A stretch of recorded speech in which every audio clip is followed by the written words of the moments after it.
ত্রিদেশীয় ফুটবল টুর্নামেন্টের প্রথম ম্যাচে আগামীকাল মুখোমুখি হবে বাংলাদেশ ও মালয়েশিয়ার নারী ফুটবল দল। জাতীয় স্টেডিয়ামে ম্যাচ শুরু হবে সন্ধ্যা 7টায়।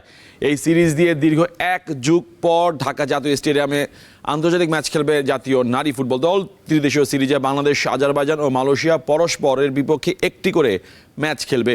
উদ্বোধনী ম্যাচে লড়বে বাংলাদেশ ও মালয়েশিয়া। 29 নভেম্বর খেলবে আজারবাইজান ও মালয়েশিয়া, আর 2 ডিসেম্বর বাংলাদেশের প্রতিপক্ষ Azerbaijan.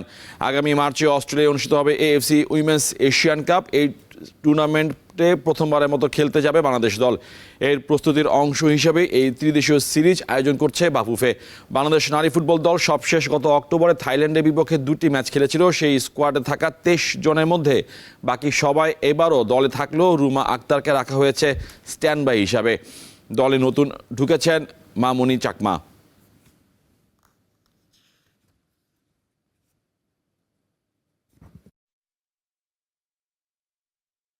I think you've been a bit sort of presumptuous and a bit disrespectful to say. তারা চলে এসেছে, আমরা বেশ কয়েকদিন 20-25 দিন এসে ক্রিকেটের খবর।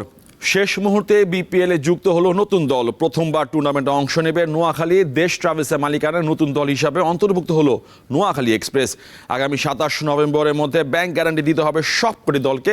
বিষয়টি নিশ্চিত করেছে বিপিএল গভর্নিং কাউন্সিল। অর্থাৎ 5 দলের পরিবর্তে 6 দলে শুরু হবে ফ্র্যাঞ্চাইজি টুর্নামেন্টের 12তম আসর। এছাড়াও বিপিএলে থাকছে Rangpur Riders, Dhaka Capitals, Sylhet Titans ও রাজশাহী ওয়ারিয়র্স ও চিটাগং রয়্যালস।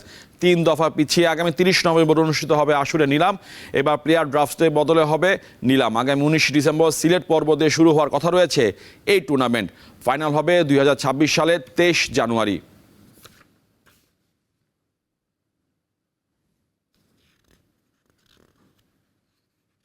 দর্শক, এই ছিল আজকে দীপ্ত স্পোর্টসে দেশ বিদেশে খেলাধুলার নানা রকম খবর পেতে দীপ্ত স্পোর্টসের সাথে থাকুন আর চোখ রাখুন দীপ্ত টিভি ডিজিটাল প্ল্যাটফর্মগুলোতে।